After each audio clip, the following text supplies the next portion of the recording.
అదే రాయచోటి కడప ప్రధాన రహదారి పక్కనే సజ్జల కుటుంబ సభ్యులు భారీగా కబ్జాకు పాల్పడినారు అనేది సబ్జెక్టు. అది ఎంఎంఎస్ తాండా ఈరోజు మీరు చెప్పిన విధంగా సజ్జల కుటుంబ సభ్యులకు సంబంధించి భూములు ఆక్రమించారని చెప్పేసి ఎంక్వైరీ జరుగుతూ ఉంది.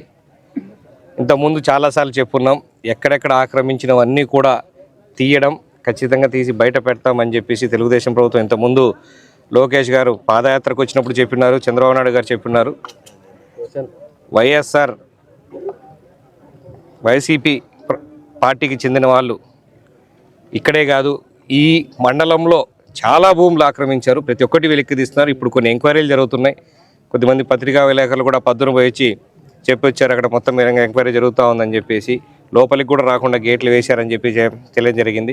అవన్నీ కూడా బయటికి తీసి గవర్నమెంట్ భూములు ఎన్ని ఎకరాంతం అంటే గవర్నమెంట్కి వచ్చేసేటట్టు, ఎవరైనా ప్రైవేట్ భూములు కూడా ఆక్రమించుంటే అవన్నీ కూడా విడిపించేసి వాళ్ళకి ఇప్పించే కార్యక్రమం త్వరలోనే పూర్తి చేస్తామని చెప్పేసి మరొకసారి మీ అందరికీ తెలియజేస్తాం. Thank you. ప్రతి ఒక్కరూ తప్పనిసరిగా యూట్యూబ్లోకి వెళ్ళి కడప వార్తను లైక్ చేయండి, సబ్స్క్రైబ్ చేయండి. ఇట్లు మీ జి రమణయ్య, ఎడిటర్, కడప వార్త.